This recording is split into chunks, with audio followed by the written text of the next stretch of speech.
Welcome to my channel. तो आज हम लोग पढ़ने वाले हैं क्लास 8th एनसीईआरटी का चैप्टर 6 यानी क्लास 8th का जो साइंस का है चैप्टर 6 है।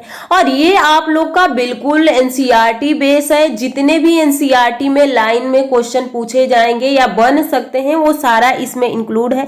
उसके बाद एनसीईआरटी एग्जाम्पलर करने वाले हैं। तो क्लास चैप्टर 6 का पार्ट 1 हो चुका है जिसमें हम लोगों ने जंतुओं में जनन, लैंगिक जनन, अलैंगिक जनन, जनन क्या होता है, शुक्राणु क्या होता है, अंडाणु यानी स्पर्म ओवम क्या होता है, निषेचन क्या होता है, एम्ब्रियो क्या होता है। तो ये सारे जो इस मेढक के बारे में अगर पूछ लिया जाए ये भी हम लोगों ने पढ़ चुके हैं। तो आज हम लोग टॉपिक स्टार्ट करने वाले हैं। जैसे मुकुलन क्या होता है, उसके बाद विभाजन क्या होता है, द्विविभाजन क्या होता है, तो ये हम लोग पढ़ चुके थे। आज हम लोग को पढ़ना है यहाँ पे परकनली शिशु। आगे देखिए, आज का टॉपिक हम लोग का है अमीबा में द्विखंडन यानी बाइनरी फिजन क्या होता है। तो देखिए, अगर आपके पास बुक है तो अच्छी बात है, उसको अपने सामने उसको खोलिए और खुद देखिए कि अगर अमीबा चैप्टर दिया है तो अमीबा में कहाँ से क्वेश्चन पूछ सकता है। वो जो मैंने इसमें आपको बताया जाएगा यानी जो मैं बताऊंगी इस क्लास में, उस पे आप लोग को अपने कॉपी में जो बुक है उसमें उसको रंग लेना है या नोट्स कर लेना है, या ये पीडीएफ आप लोग को टेलीग्राम पे पहुंच गया है, वहां से आप लोग डाउनलोड कर सकते हैं। टेलीग्राम का लिंक इस वीडियो के डिस्क्रिप्शन में भी है, या जेएलबी एकेडमी के नाम से सर्च करेंगे तो टेलीग्राम आ जाएगा। तो चलिए हम लोग स्टार्ट करते हैं कि आखिर अमीबा में विखंडन यानी बाइनरी फिजन होता क्या है। तो यहाँ पे पहले समझिए, जैसे कि अमीबा का कोई आकार नहीं होता है, आप लोग यानी क्लास 6 या 5 से ही पढ़ते आ रहे हैं। बीच में केंद्रक होता है। अगर आपसे कोई पूछ ले कि ये बताइए क्या बिना न्यूक्लियस को टच किए ही अगर अमीबा यहाँ से टूट जाता है या कट जाता है तो नया अमीबा बन जाएगा, तो आपका आंसर होगा नहीं, नहीं बनेगा। क्योंकि अमीबा को बनने के लिए उसके केंद्रक का होना बहुत जरूरी है। जब केंद्रक रहेगा तभी वो नए जीव का निर्माण कर पाएगा। तो वही कहा गया है। और यहाँ पे करता कैसे है, तो बाइनरी फिजन समझिए क्या होता है। जैसे ये एक अमीबा है,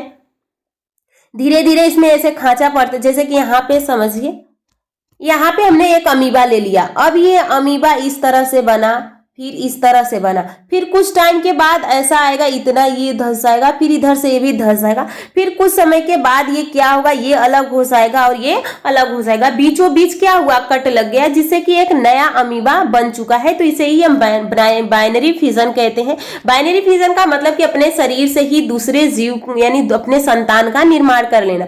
तो अमीबा एक कोशिकीय समुद्री जीव है। पूछ लिया जाए कि अमीबा यूनिसेलुलर है या मल्टी सेलुलर है, तो जो यूग्लिना होता है वो यहाँ पे आप लोग को ये कोशिकीय होता है, बहुकोशिकीय नहीं होता है। आगे देखिए, इस जीव यानी इस जीव में विभाजित होकर दो संतति उत्पन्न करता है, इसलिए इसे द्विखंडन कहते हैं। यानी एक है ये और ये टूट के दो बन गया, इसे ही हम क्या कहेंगे, द्विखंडन कहेंगे। यहाँ पे आप देख सकते हैं ये एक अमीबा है, यहाँ पे बीचों बीच पहले केंद्रक विभाजन होता है, उसके बाद फिर उसका साइटोप्लाज्म विभाजन होता है। यहाँ पे आप देख सकते हैं यहाँ पे दो संतति का निर्माण हो चुका है। अगला है परकनली शिशु, टेस्ट ट्यूब बेबी।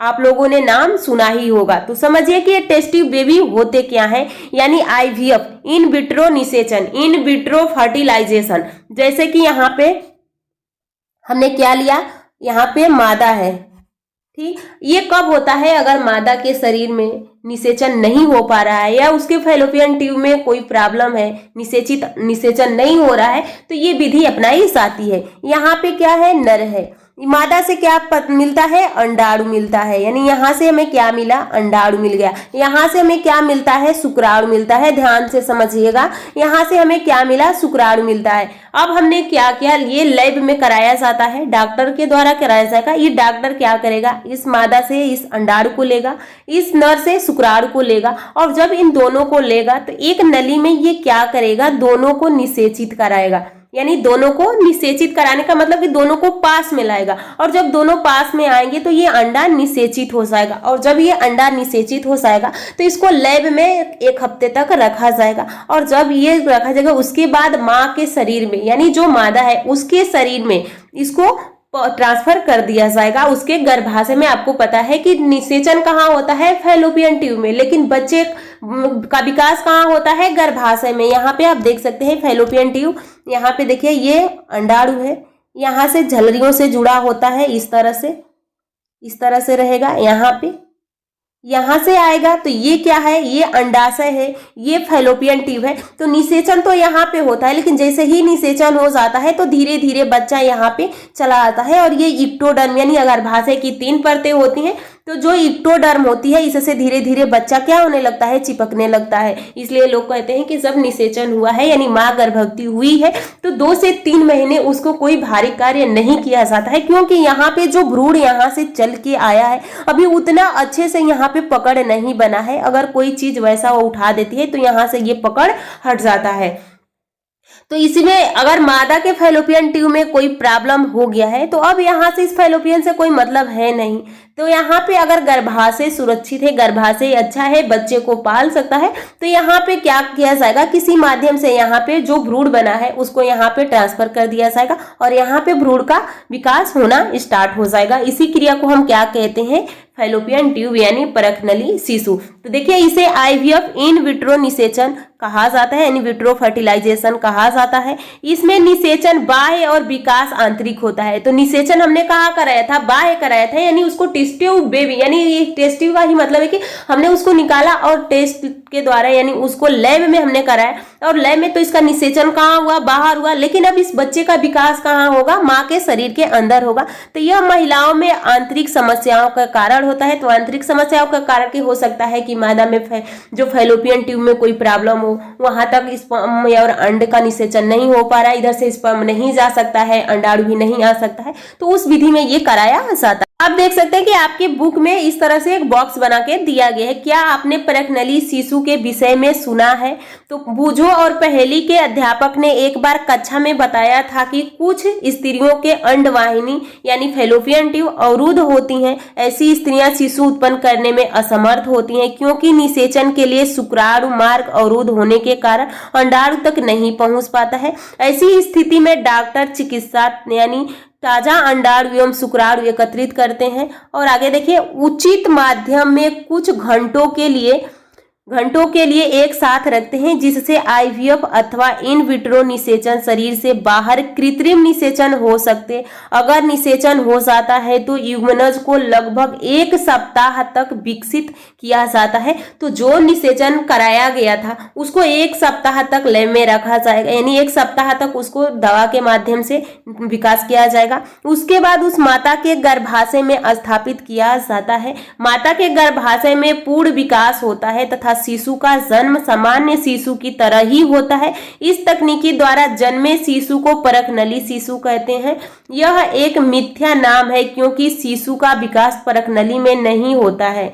शिशु का विकास परखनली में कहाँ हुआ है, वो तो बस उस वहां पे निषेचन हुआ है, विकास तो उसको माँ के शरीर में कराया गया है। तो वही कहा गया कि एक मिथ्या यानी एक झूठा शब्द है कि विकास बच्चों का परखनली में होता है। विकास तो परखनली में नहीं होता है, माँ के शरीर में होता है। तो ये आपके बुक में दिया है, वहां से आप देख सकते हैं। यहाँ पे देखिए ये है अंडाशय, इसमें बना अंडाणु, यहाँ पे चल के आया, यहाँ पे युग्मनज से बनता है। उसके बाद यहाँ पे आप देख सकते हैं जो बच्चा होता है यहीं पे आके रोपित होता है। आगे देखिए आगे क्या कहा गया है, यहाँ पे कोशिका का पिंड आवर्धित होता है। उसके बाद भ्रूण का गर्भाशय में रोपण यहाँ पे विकसित हो रहा है बच्चा। अब हम लोग देखने वाले हैं कुछ इंपॉर्टेंट, यहाँ पे देखिए कुछ महत्वपूर्ण तथ्य जो कि सीधे आपसे क्वेश्चन में पूछ लिया जाएगा। तो किसी जीव के कोशिका से संपूर्ण जीव का निर्माण कहलाता है क्लोनिंग। क्लोनिंग में क्या होता है, एक जीव का उसी के जैसे कि कॉपी करना यानी फोटोग्राफी करना। अगर कहा जाता है कि इस चीज का कॉपी कर दीजिए तो हूबहू वही रहता है, वही होता है कि किसी जीव क्लोनिंग का मतलब कि हूबहू उसी जीव के जैसे दूसरे जीव का निर्माण करना। पहला क्लोनिंग जानवर कौन था, तो भेड़ था। इसका नाम क्या था, डॉली थी। डॉली सबसे पहले बनाई गई थी 1996 में बनाई गई थी और 2003 में इसकी मृत्यु हो गया। आगे देखिए यहाँ पे देख सकते फिन डार्क सेट भेड़ है और स्कॉटिक ब्लैक फेस इंच है और इन्हीं दोनों के माध्यम से एक डॉली बनाई गई थी। वह जनन जिसमें केवल एक ही जीव भाग लेता है उसे क्या कहते हैं, अलैंगिक। जिसमें दोनों होंगे उसमें को लैंगिक। मछली, मेढक, स्टारफिश आदि में कैसा निषेचन होता है, एक्सटर्नल यानी बाह्य निषेचन होता है। युग्मनज के अनेक विभाजन से किसका निर्माण होता है, एम्ब्रियो भ्रूण का होता है। निषेचित अंडा क्या कहलाता है, तो युग्मनज जाइगोट कहलाता है। भ्रूण को सभी प्रकार का विकास कहा जाता है, कहाँ होता है, तो ये यूट्रस यानी माँ के गर्भाशय में होता है। यहाँ पे देखिए जो जीव शिशु का जन्म देता है वह क्या कहलाता है? तो जो जीव बच्चों को जन्म देता है जरायुज यानी वेब्रियो फर्स्ट कहलाता है। मानव में जनन का सही क्रम है युग्मनज, उसके बाद क्या बनेगा यानी युग्मक बनेगा, फिर युग्मनज बनेगा, फिर भ्रूण बनेगा। अंडप्रजक जंतु विकसित शिशु को जन्म देते हैं। प्रत्येक शुक्राणु एकल कोशिका है। यहाँ पे ये जो आपके बुक का दिया है क्वेश्चन वो है, तो यहाँ पे सही गलत वाला दिया है, तो इसको आप पढ़ सकते हैं। अब हम लोग के पास आ गया है एनसीईआरटी। यहाँ पे जनन प्रक्रिया संबंधित शब्दों के कुछ सेट, यहाँ पे आप लोग का एनसीईआरटी एग्जाम्पलर है। और ये एग्जाम्पलर अगर आप चाह रहे हैं डाउनलोड करना खुद से, तो आप जाइए एनसीईआरटी के वेबसाइट पे, वहां से ये आपको मिल जाएगा, तो आप डाउनलोड कर सकते हैं। तो आज की क्लास तो हम लोग यहीं पे समाप्त करेंगे, क्योंकि नेक्स्ट क्लास में हम लोग, क्योंकि कुछ क्वेश्चन है यहाँ पे, हम लोग उन क्वेश्चन को करने वाले हैं।